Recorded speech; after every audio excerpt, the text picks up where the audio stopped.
বিভিন্ন তালবাহানা করা হচ্ছে, বলা হচ্ছে যে পোস্টাল ব্যালট মিলেই একটু দেখতে হবে, আর একটু এই আছে ওই আছে, ওইটা কি, এটা আমরা বুঝতে পারছি না সব জায়গায়।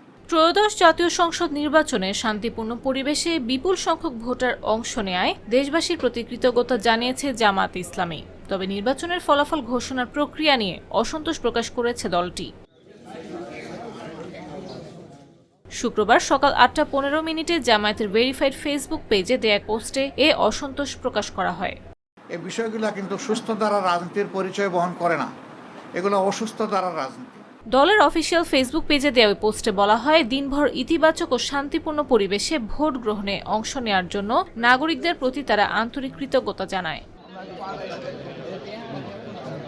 তবে ফলাফল সংশ্লিষ্ট প্রক্রিয়া নিয়ে সন্তুষ্ট নয় বলেও জানানো হয় পোস্টে। এতে অভিযোগ করা হয়, বিভিন্ন আসনে 11 দলীয় জোটের প্রার্থীরা অল্প ব্যবধানে ও সন্দেহজনকভাবে পরাজিত হয়েছেন।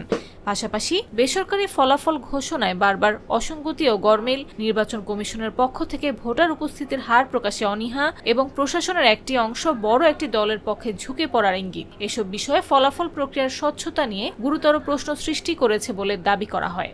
যে শীট এসেছে আমাদের কাছে, সাইন করা শীট, সেখানে আমরা দেখতেছি যে আমরা এগিয়ে আছি, কিন্তু এইটা নিয়েও ওখানে লোকালি বিভিন্ন তালবাহানা করা হচ্ছে, বলা হচ্ছে যে পোস্টাল ব্যালট মিলেই একটু দেখতে হবে, আর একটু এই আছে ওই আছে, ওইটা কি, এটা আমরা বুঝতে পারছি না সব জায়গায়। এই পরিস্থিতিতে সবাইকে ধৈর্য ধারণ করার আহ্বান জানিয়েছে জামায়াত।